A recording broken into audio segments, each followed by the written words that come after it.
Login loop error on BlueVine Fix. If your BlueVine business banking app keeps looping you back to the login screen again and again, it's one of the most annoying issues you can face. But don't worry, most people get this wrong and assume it's a system crash. In reality, it's almost always caused by cached data, outdated sessions, or browser conflicts. Here's how to fix it step by step. First, completely close the BlueVine app. On Android, open Settings, tap Apps, find BlueVine, and select Force Stop.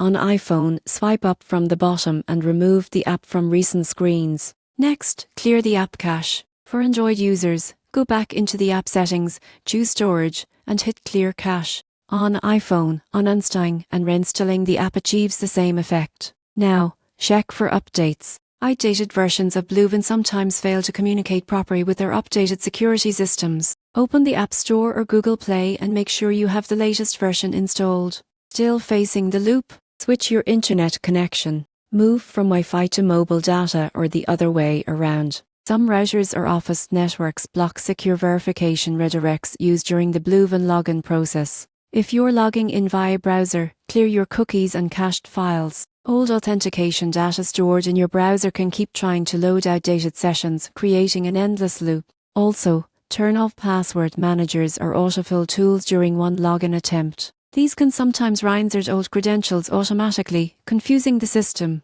After these fixes, restart your phone or computer and log in again. In most cases, this will immediately resolve the lock-in loop issue. So the next time your BlueVine account keeps sending you back to the lock-in screen, don't panic. It's not a major bug, just leftover data confusing the authentication process. Clear it, refresh your device, and you'll be back to running your business with BlueVine in minutes.